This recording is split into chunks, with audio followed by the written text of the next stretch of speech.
alimul hakim wa la hawla wa la quwwata illa billahil aliyyil azim. Allahumma inna na'udzubika min ilmin la yanfa'u, qalbin la yakhsha, wa nafsin la tashba'u, wa 'ainin la tadma'u, wa amalin la turfa, wa min da'watin la yustajabu laha bi rahmatika ya arhamar rahimin. Allahumma inna nas'aluka al-ilma ladunni wal mashraba as-safiyal hani ya wahhabu ya ghani. Allahumma la sahla illa ma ja'altahu sahla wa anta taj'alul hazna idza syi'ta sahla. Allahumma sahhil lana hifdzal ulum wa hab lana wasi'atil fuhum bi jahi nabiyikal ma'sum. Allahumma arinal haqqa haqqa warzuqna ittiba'ah wa arinal batila batila warzuqna ijtinabah wa la taj'alhuma mushtabihan alaina fanattabi'al hawa. Allahumma ya man wafaqta ahlal khairi lil khairi wa a'anahum alaih wafiqna Allahumma lil khairi wa a'inna alaih.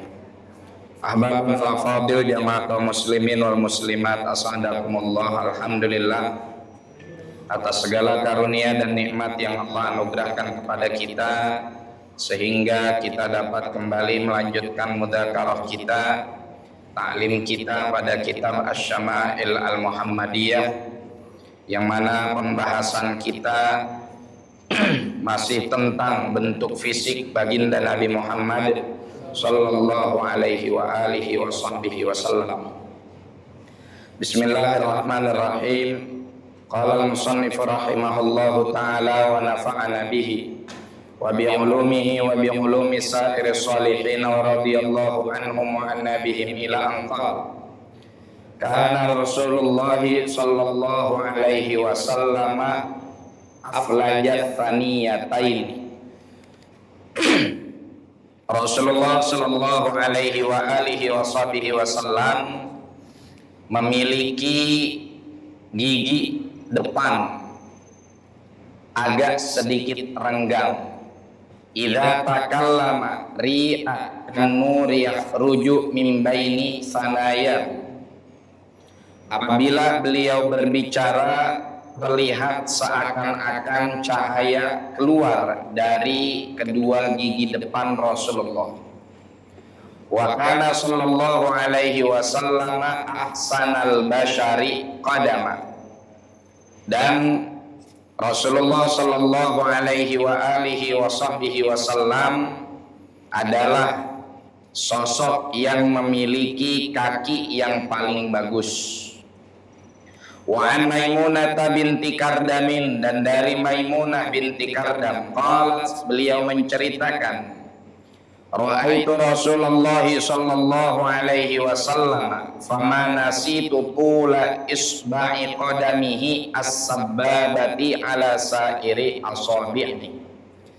Aku telah melihat langsung Rasulullah sallallahu alaihi wasallam dan aku tidak melupakan panjang jari telunjuk kakinya Rasulullah sallallahu alaihi wasallam melebihi dari jari kaki yang lain. Rawahul Imam Ahmad wa ghairuhu. Hadis ini diriwayatkan oleh Al-Imam Ahmad dan juga diriwayatkan oleh selain Imam Ahmad. Jamaah sekalian, di dua hadis ini kita diceritakan satu tentang bentuk gigi baginda Nabi sallallahu alaihi wasallam. Yang pertama dikatakan bahwasanya Rasulullah sallallahu alaihi wasallam itu kana aflajat thaniyatain, memiliki gigi depan yang agak sedikit renggang. Thaniyatain itu gigi depan yang mana? Nih, dua. Ini dua nih, bahasa Arabnya taniyah, ya. Ada yang di atas, ada yang di bawah. Sampingnya yang sebelum taring itu namanya rubaiyah. Jadi gigi depan itu namanya beda-beda. Yang depan dua namanya taniyah, yang samping taniyah ini sebelum taring namanya rubaiyah. Sedangkan taring sendiri bahasa Arabnya adalah anyab. Belakang anyab disebut dengan adros, ya, gigi geraham. Nah, saniyahnya Rasulullah, dua gigi yang ada di depan baginda Nabi ini agak sedikit jarang, ada renggang sedikit. Idza takallama ri'akan nur yakhruju min baini thanaya. Kalau berbicara itu terlihat seakan-akan ada cahaya keluar dari renggangan kedua gigi beliau. Bukan karena pakai gigi emas, Bu. Ya, kalau kita mengkilap gara-gara pakai gigi emas, ya. Ada yang emasnya nanggung, jadi belum kilap, baru kuning doang. Itu jigong namanya. Ya. Itu kalau kita.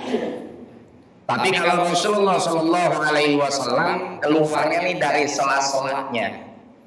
Ada orang yang giginya memang rapat, ada orang yang giginya agak sedikit jarang-jarang. Nah, sekarang dengan majunya dunia kedokteran, yang giginya jarang-jarang pada dirapetin tuh, pakai pagar, ya, dipagerin, pakai kawat gigi namanya behel. Ya, apa hukum ngebehel ini?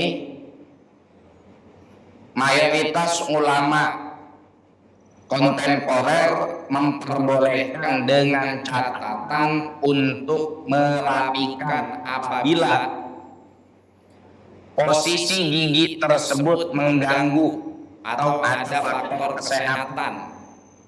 Ya, kayak misalkan gingsul parah. Ya. Atau giginya dia misalkan ada sesuatu lah yang terjadi dengan giginya sehingga mengakibatkan rasa sakit. Nah, itu diperbolehkan buat kawat gigi, buat ngebehel, dan tidak termasuk dalam ancaman atau dalam larangan mengubah bentuk yang telah diciptakan oleh Allah Subhanahu wa Ta'ala. Dia hanya sekedar merapikan, ya. Tapi kalau kemudian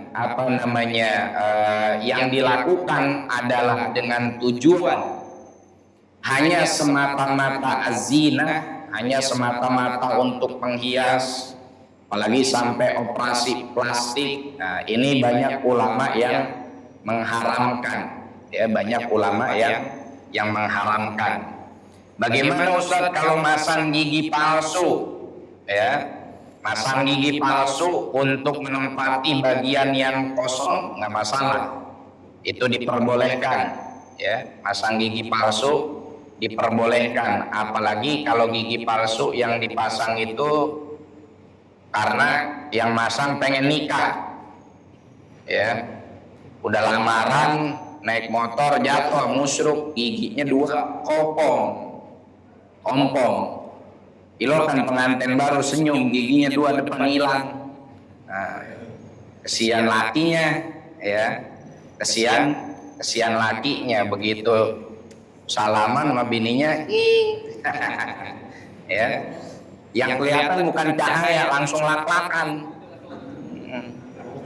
langsung terowongan, ya, itu nggak ngapa-ngapa, baik perempuan ataupun laki-laki, ya. Kalau bapak nih pengantin yang ompongnya perempuan, dia boleh supaya yang laki-laki ngelihat bininya cakep.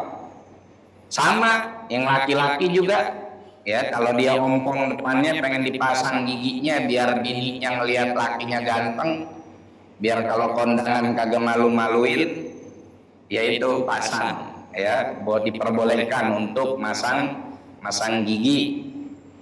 Yang penting itu Pak, kalau bini pengen cakep, modalin ya Bu ya, jangan modal diri. Iya, pengen bini cakep kagak dimodalin, suruh modal diri, ya. Mak kenapa sih romannya muka demek banget?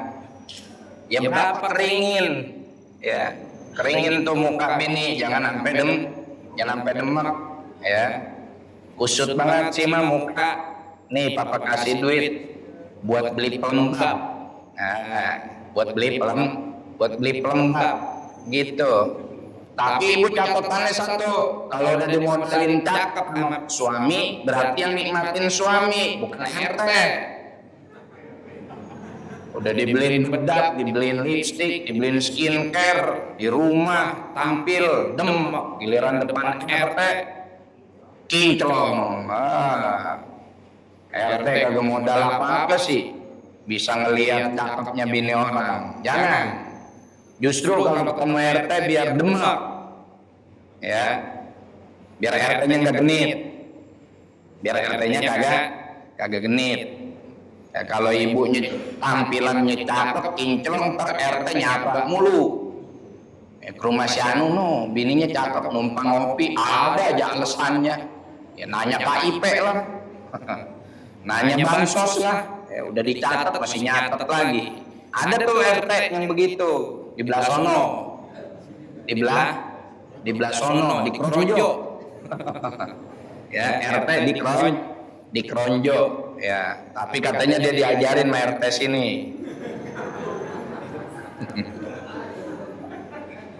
Oh begitu. Nah kalau Rasulullah ya giginya emang udah ganteng natural, alami ya. Udah alami. Kalau kita ya ada aja kekurangannya. Saya punya gigi rubaiyahnya kurang satu. Yang sebelah kanan antara gigi yang ini sama gigi taring nih ada dua. Yang belah sini ada atu doang nih, hilang atu. Mana kali lagi kecil gadein kali buat sekolah. Wa kana sallallahu alaihi wasallam ahsanal bashari qadama. Dan Nabi sallallahu alaihi wa alihi wasallam adalah orang yang punya bentuk kaki yang paling bagus. Kalau bahasa zaman sekarang kakinya proporsional. Ya, kakinya proporsional. Kemudian diriwayatkan dari Sayyidatina Maimunah binti Kardam.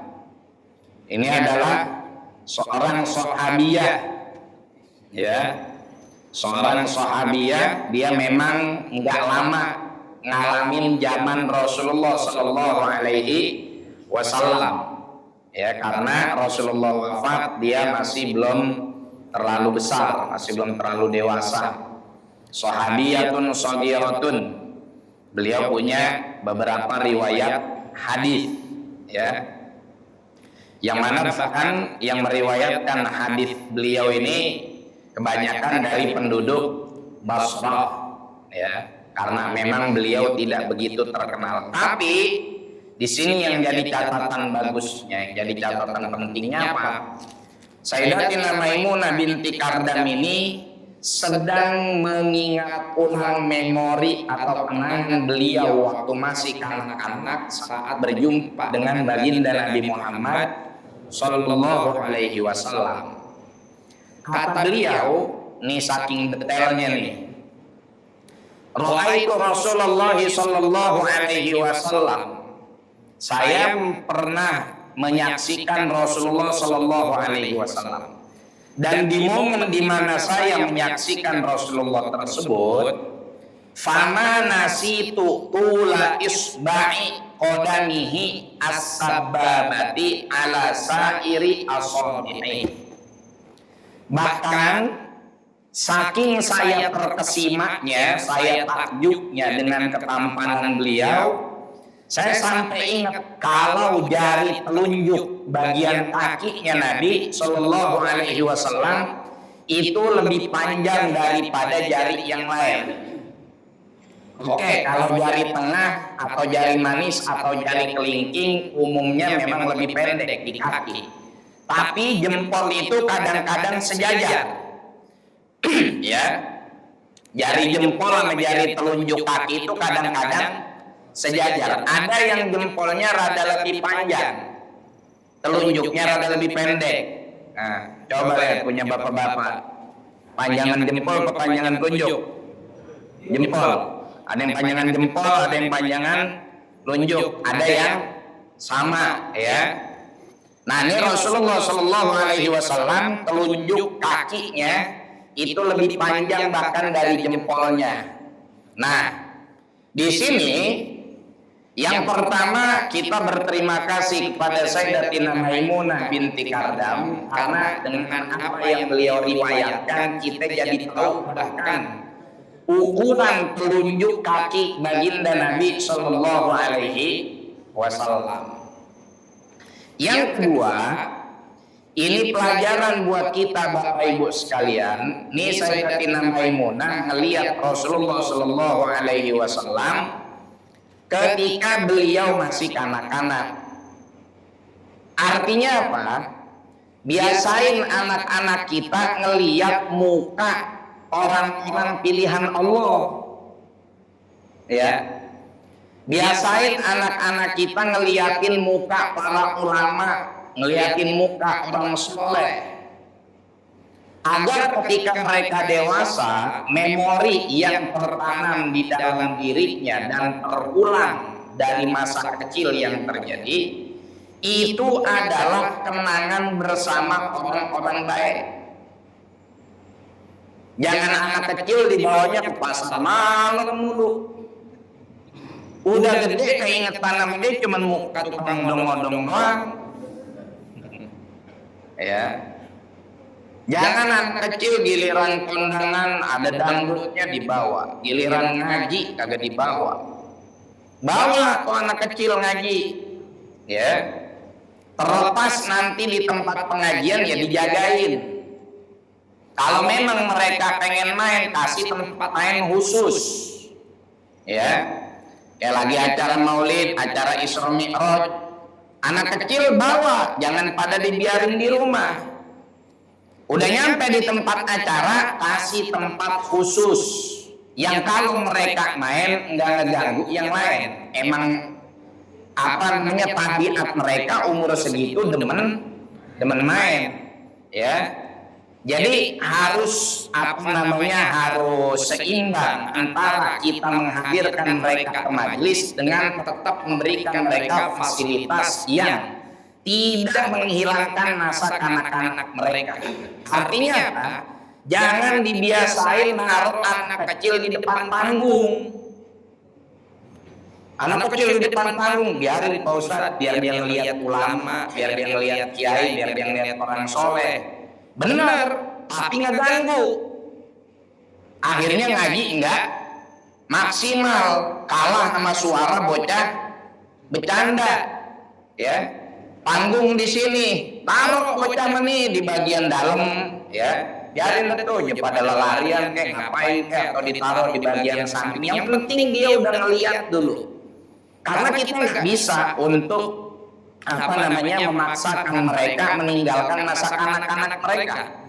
Ya, kalau terus dipaksa masih kecil, dihilangkan masa anak-anaknya, kalau udah gede pada kayak bocah. Ya, ini kan yang kalau udah gede masih pada kayak bocah karena dulu lagi bocahnya ngangon kebo. Enggak. Lagi bocahnya agak masa mainnya kurang, makanya begitu gede main mulu jadinya. Ya, itu begitu jamaah sekalian. Jadi tetap alal mizan. Anak kita bawa ke pengajian, gak apa-apa sampai di pengajian dia udah mulai bete, kasih di tempat yang memang dia di situ main dan jauhin dari tempat pengajian utama supaya tidak mengganggu. Begitu. Jadi dua-duanya dapat, ya. Hak mereka untuk mendapatkan pendidikan melihat orang soleh terpenuhi, ya. Hak jamaah juga untuk ngaji dengan khusyuk terpenuhi.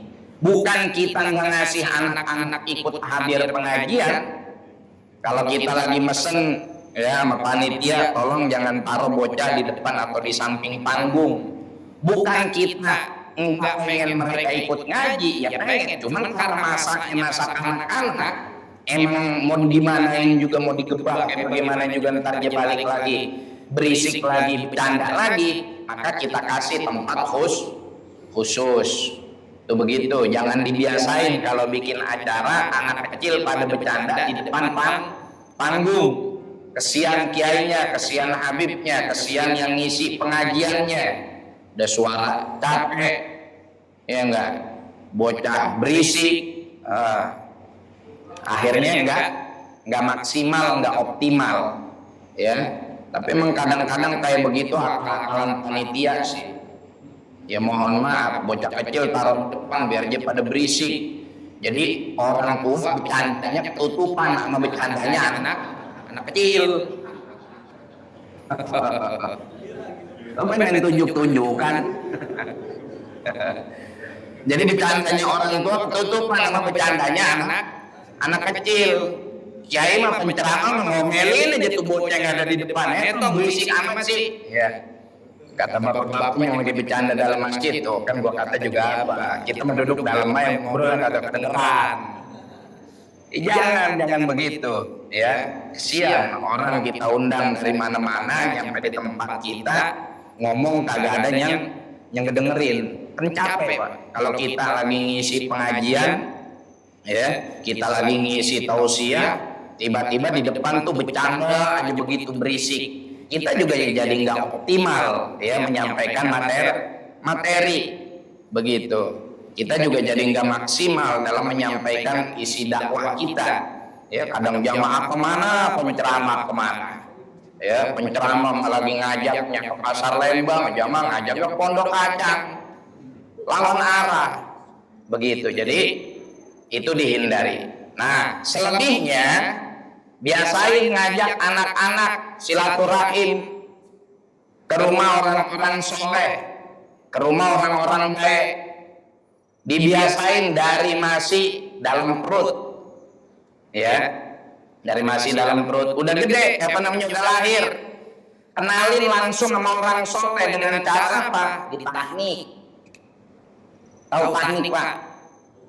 Nah, tahnik itu nyuapin anak kecil pakai korma, yang mana kormanya dikunyah dulu.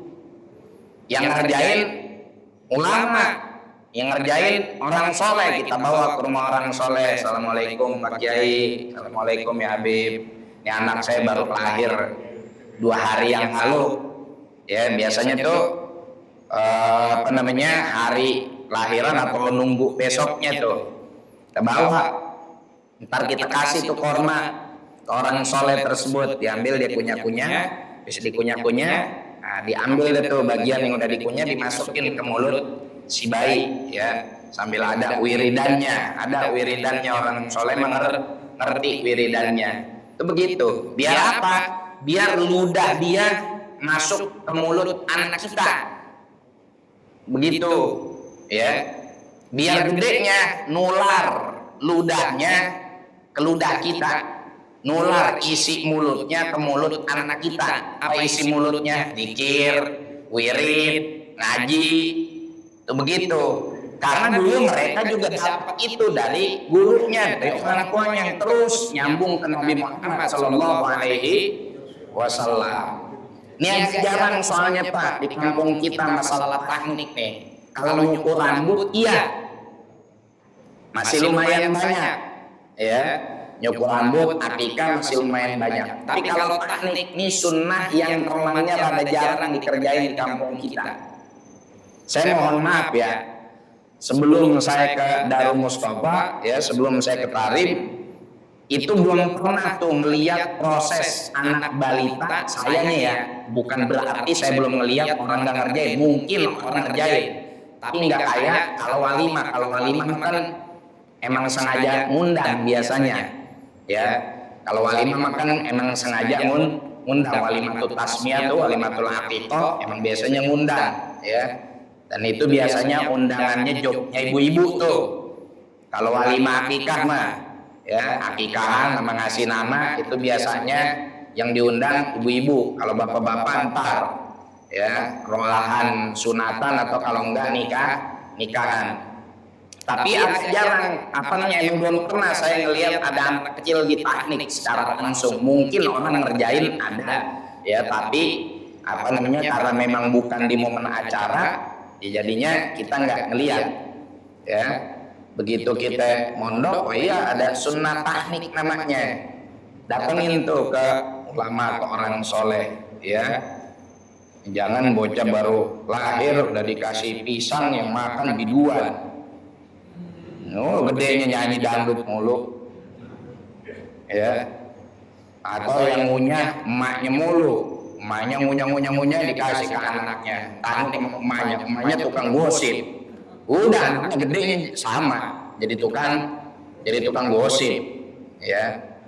Atau mau ke ulama minta tanik, bawa korma, tapi kita bawa kormanya ke rumah orang soleh, ntar dia digigit-gigit, dikunyah-kunyah, baru dioles-olesin ke bibir sama ke lak-lakan anak kita. Itu begitu. Nah inilah jamaah sekalian, namanya kita punya perhatian agar anak-anak kita sedari kecil sudah punya kenangan dengan orang-orang baik, dengan orang-orang soleh. Itu penting Bapak Ibu sekalian. Makanya sebetulnya kalau salaf itu ngajarin kita, ada tuh kalau nggak salah di kitab Simhul Hikyan, jangan dibiasain ngajak anak ke pasar sama ke tempat hiburan. Jangan dibiasain. Seminggu 2 kali diajak ke pasar malam. Giliran diajak ke pengajian kagak pernah. Ya. Saya bersyukur alhamdulillah dari kecil orang tua itu sering ngajak ke tempat pengajian. Sampai ya, saya itu hafal surah Al-A'la sama surah Al-Ghasyiyah itu bukan boleh kita ngapalin megang mushaf, enggak, gara-gara denger. Karena dulu bapak saya kalau sholat Jumat, saya diajak duduk di sop pertama sama orang tua saya. Enggak dibiarin bareng anak-anak yang lain. Kalau duduk sama anak-anak yang lain itu kan bercanda ya kan. Sholat juga main injek-injekan jempol. Nah, tapi berhubung kita sholat di sop pertama, di samping orang tua, ya udah kita ngedengerin fokus. Nah kebetulan guru kami ya Haji Muhammad Romli Fadil yang punya lembaga Al-Fitrah itu kalau ngimamin hari Jumat selalu mengamalkan sunnah baca surah Al-A'la rakaat pertama, baca surah Al-Ghasyiyah rakaat kedua. Dulu kita pikir lagi belum tahu hadisnya, kata kita agak bosan apa bacanya ini mulu. Kagak taunya emang itu yang mestinya dibaca. Sunnahnya itu, ya. Nabi SAW itu kalau hari Jumat, makanya gini dalam fikih disebut kalau ada bacaan yang memang Nabi ngedawamin dalam sholat, maka itu yang afdol dibaca. Kayak Jumat subuh rakaat pertama alif lam mim sajdah, afdol dibaca. Ya. Kemudian sholat Jumat rakaat pertama baca sabihis, rakaat kedua baca Al-Ghasyiyah, itu yang dibaca. Justru yang sekarang banyak adalah yang khilafus sunnah, yang menyelisihi atau berbeda dengan sunnah. Gara-gara kita menyari beken, nyari keren. Sampai sholat aja nyari keren, mohon maaf. Oh ini sholatnya biar biar jamaahnya makin tertarik. Imamnya cari yang suaranya merdu, yang bacanya rada panjang-panjang. Akhirnya tuh nggak dibaca tuh yang sunnah-sunnah. Padahal itu yang lebih afdol. Ya, giliran imam baca sabihis rakaat pertama kedua Al-Ghasyiyah diomongin itu mulu. Emang nggak punya modal hafalan yang lain? Ya, kita yang protes yang tolol. Mohon maaf saya kata jadinya. Kita yang protes yang bodoh, nggak taunya itu yang sunnah. Ya, yang kita anggap keren justru itu menyelisihi apa yang didawamin sama Nabi. Ya. Jadi jangan keren itu apa kata pikiran kita, ukur dulu sama yang dikerjain sama Nabi, sama yang dikerjain sama Rasulullah SAW. Cocok apa enggak? Cocok baru keren. Ya, nggak cocok mah nggak keren, biarpun kata kita itu keren. Nggak apa-apa kalau mau ngimamin yang ngimamin yang suaranya merdu, walaupun sebetulnya istikhlaf tanpa adanya sebab itu makruh loh Pak. Ya, istikhlaf itu si khotib nyuruh orang lain jadi imam, pergantian pemain, change player. Ya, khotib Ustadz Jainuddin, imam Ustadz Samsudin tanpa udzur makruh. Tuh. Cuman kita nih sekarang lagi mikirnya lah dulu mah, mohon maaf ya, dulu masjid-masjid kita itu kagak ada tuh yang namanya khotib doang, baru habis itu imamnya yang lain. Ya, mesti kalau khotib sekaligus imam. Ini bukan lagi sensitif masalah pekerjaan imam diambil orang lain ya, enggak. Jangan dianggap Ustaznya aja itu mah sensitif, memang dia pengen maruk aja kali. Imam sekalian, khotib sekalian, imam agak mau jobnya diambil sama yang lain. Bukan itu masalahnya.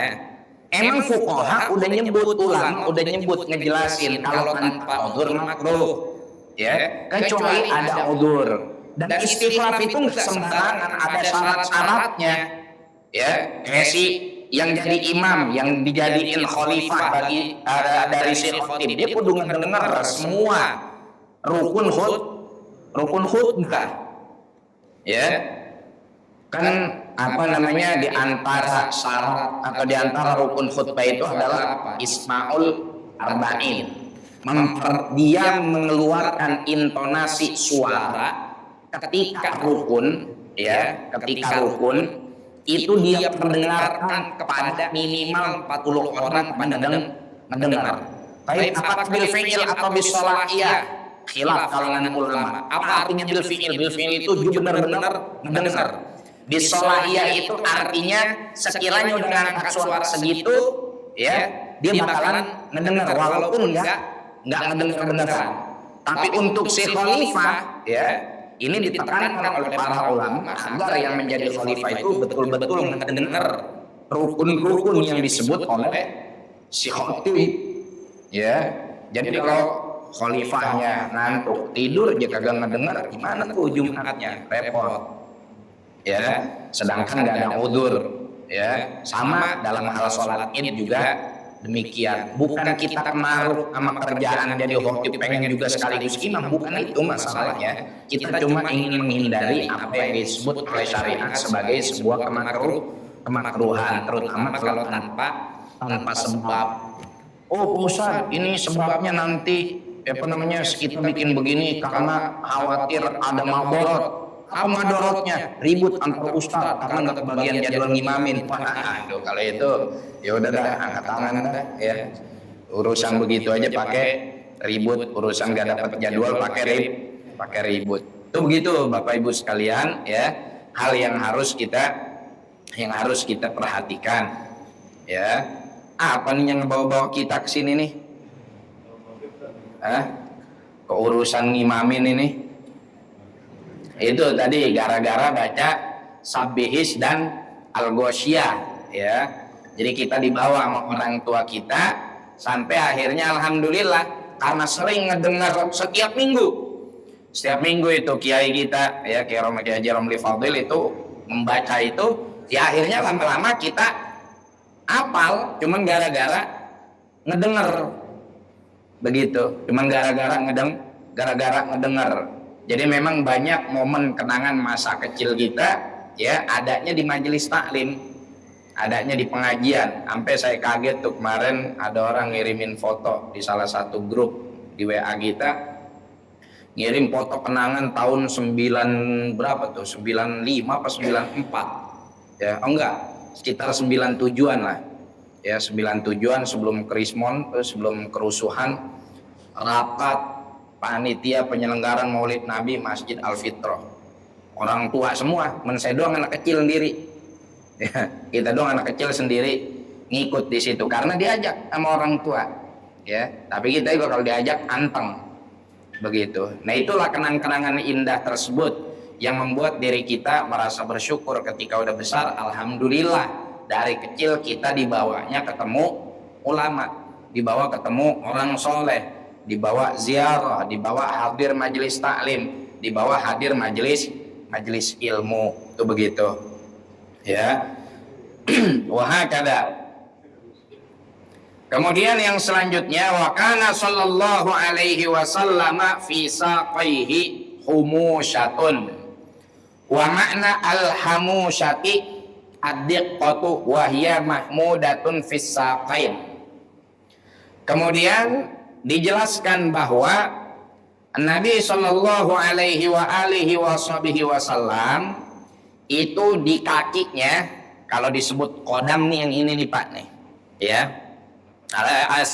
sak ini dari dengkul ke bawah, itu disebut sebagai sakun, ya. Wa kana sallallahu alaihi wasallam, dan Nabi sallallahu alaihi wasallam fi saqaihi, di kedua kakinya, kaki kanan dan kaki kiri, yang dari lutut sampai bagian bawah, ada yang namanya hamusyatun. Apa hamusyah? Hamusyah itu artinya ad-diqqah. Ad-diqqah itu sebetulnya kalau secara bahasa artinya detail, ya. Tapi di sini, ya, al-muradu nafyu ghiladiha. Jadi Nabi itu kakinya enggak kasar. Ya, disebut hamusyah itu artinya kakinya tuh enggak kasar, lembut. Ya. Kakinya tuh enggak geradagan. Ya, kagak enggak geradagan. Kalau kita kan kaki banyak patoknya nih, gara-gara ngejar layangan. Ya. Gara-gara ngejar layangan, nendang patok main bola. Ya. Zaman Nabi nggak ada layangan.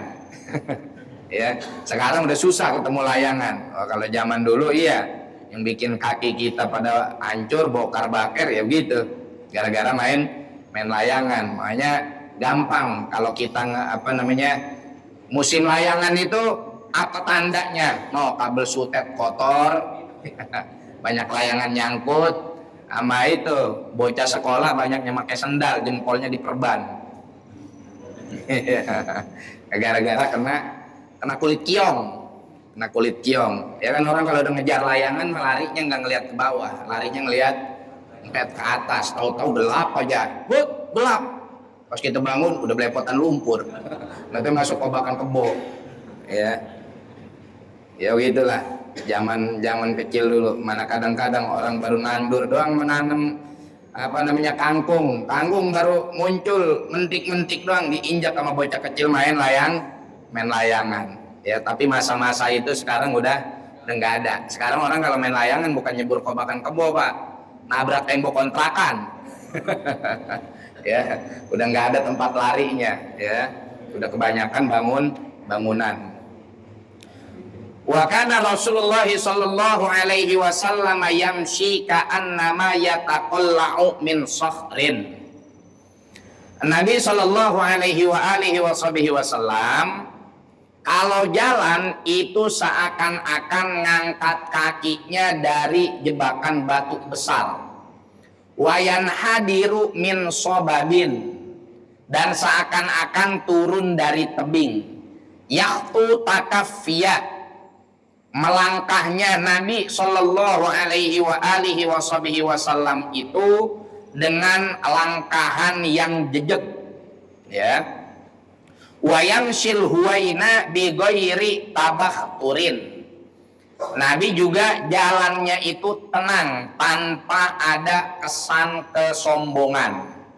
Wa ma'nal huwaina taqarubul khuta, dan di antara makna huwaina itu langkahnya itu berdekatan.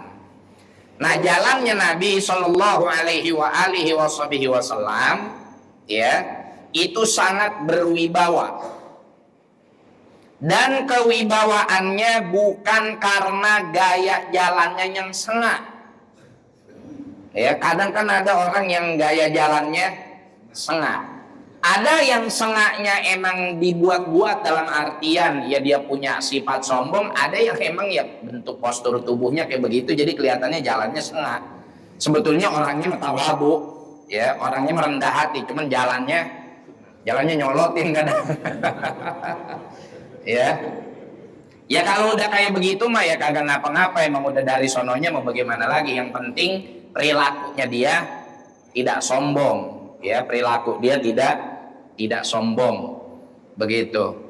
Ada orang ya emangnya jalannya sengaja dibuat sengak, dibuat belagu, dibuat sombong, ya, seakan-akan dia yang harus paling dihormati di jalanan, ya. Jalanan umum semua sama-sama macet, tapi pengen diprioritaskan, masang strobo.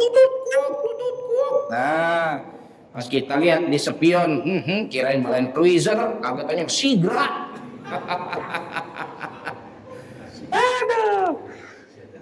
Land Cruiser pakai tutut pokok masih rada mending, namanya mobilnya begitu mantesin, ya enggak? Mobilnya gagah ya, diisi apa namanya, diisi pertalite juga batu ya, atau diisi solar busuk juga ampem. La ilaha illallah, mencet tutut kok makan lampu dim yang nyalahnya nyolot banget, walaupun kita lihat lewat kaca ini nih apa yang depan supir tuh ya, spion belakang ya, spion dalam. La ilaha illallah, kita lihat dari belakang jadil sigra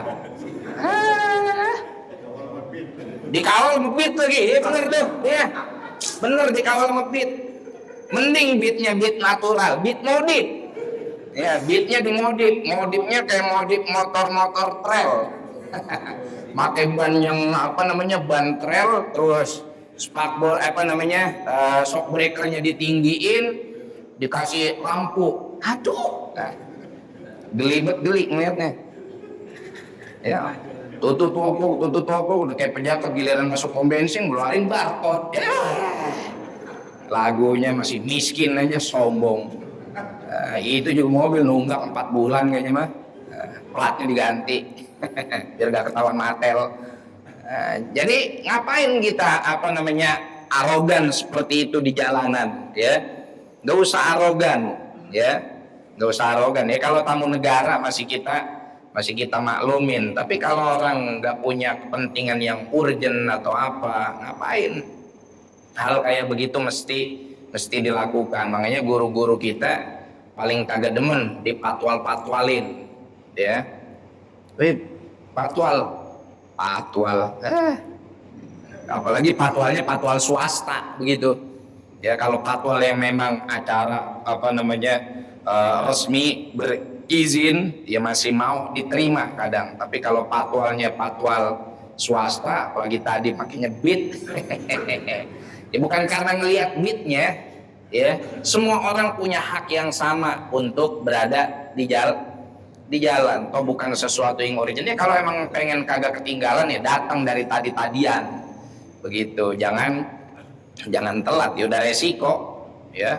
Kita alhamdulillah udah lumayan cukup lama kita ngaji di sini, kita bareng-bareng di sini, alhamdulillah tuh di CI nggak pernah minta dipatwal saya ya, agak yang mau juga ya patwal. Udah jadi resiko macet di Ciledug Indah ya. Kadang-kadang kita lewat belakang Fortun tuh biar nembusnya di sini di Pondok Kacang.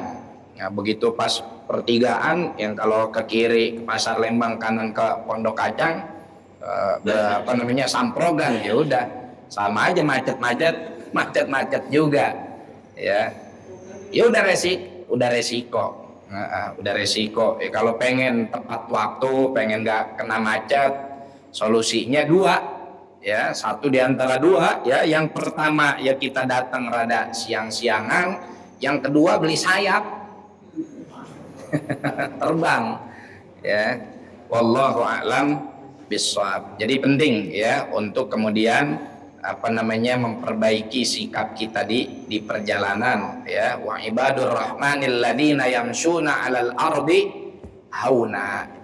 Yang dipuji oleh Allah dalam Al-Qur'an sebagai ibadur rahman adalah mereka yang jalan di muka bumi hauna, dengan penuh sopan santun, dengan penuh ketenangan, kayak jalannya Nabi ya.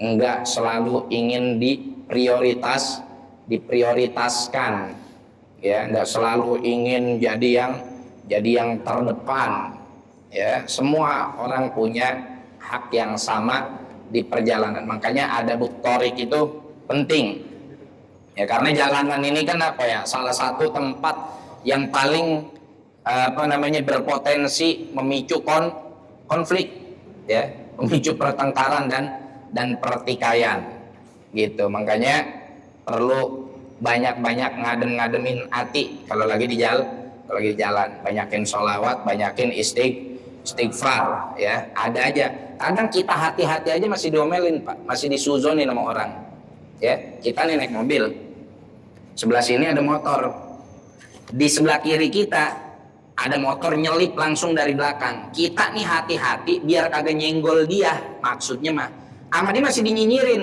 blagot mobil begitu dong takut lecet. Tuh, padahal bukan kita takut mobil kita lecet, kita kagak pengen nyenggol dia. Kan kalau kita nyenggol dia lebih marah lagi, ya. Tapi giliran kita hati-hati masih dinyinyirin aja, blagot mobil begitu dong masih takut lecet. La ilaha illallah. Emang mulut orang Indonesia nih kadang-kadang aduh susah kecilnya kalau pada disedekahin. Itu gara-gara kecilnya nggak ditahnik. Gara-gara kecilnya nggak ditahnik ya. Jadi mulutnya begitu. Kita lagi hati-hati demi dia aja masih disalahin, apalagi kalau kesenggol ya. Tahu sendiri kan orang kita, jangan kata mobil, sama motor aja, la ilaha illallah. Lecet dikit aja kudu ribut ya, lecet dikit kudu ribut begitu. Nah, ya begitulah. Kudu kita yang banyak-banyak ngalah ya. Banyak-banyak ngalah, dan jangan sampai kita yang udah ngaji demen melanggar hal-hal yang ada di lalu lintas, lawan arah, robos lampu merah. Jangan ya. Gitu, jangan jangan ngerasa kita nih akamsi atau kita nih orang pengajian terus main serobot aja. Termasuk mohon maaf bawa jenazah. Nih bawa jenazah nih kita harus paham, Pak, ya. Jenazah itu disunnahkan buru-buru dikuburin, itu sudah dianggap sunnah dari sejak mempersiapkannya. Paham ke maksudnya dari sejak mempersiapkannya? Artinya jangan sampai tuh mayit itu sampai berhari-hari dibiarin tanpa diurus. Jadi kalau misalkan ada orang meninggal jam 5 pagi, ya, itu begitu jam 7 udah ada yang nyiapin kuburannya, udah ada yang nyari kapannya, bunga-bunganya, terus tukang mandiin jam 8 udah nyampe. Itu udah termasuk melaksanakan sunnah tajhizul jenazah. Sehingga ketika dibawa ke kuburan nggak perlu lagi sampai harus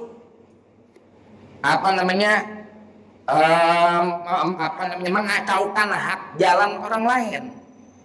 Nggak ada kedaruratan di situ, nggak ada kedaruratan. Jadi jalan aja Kemenas, ikut sama kayak orang lain, kecuali yang sakit. Makanya kan sirine ambulan juga ada cirinya. Sirine ambulan ngejemput orang sakit, sirine ambulan ngantar orang sakit, itu yang berhak dapat prioritas, ya. Makanya kita mah pengen wasiatin sama keluarga, kalau emang kita meninggal, ya, nguburinnya kagak di tempat kita meninggal, tolong jangan ngeribetin hak jalan orang lain. Udah meninggal apa yang mau diburu-buru? Lagi yang buru-buru amat emang udah siap jawab pertanyaan munkar nakir. Lelah gua ya. Kayak udah siap lah, ya giliran ditanya jentar minta balik. Iya kan begitu, di Al-Quran kan dibilang gitu, laula akhartani ila ajalin qarib fa asaddaqu akum minas sholihin, begitu. Wala yu'akhirullahu nafsan idza jaa ajaluha, ya. Jadi kalau memang meninggal di sini, misalkan kuburinnya di mana? Kuburin di Selapajang, udah nggak dapat sini, atau nguburinnya karena Sultan Parung Serap, nguburinnya di Karawang yang harganya satu petak 125 juta. Waduh, yang ziarahnya juga enak, duduknya di atas rumput Jepang. Ya, ada baik. Malaikatnya baik-baik.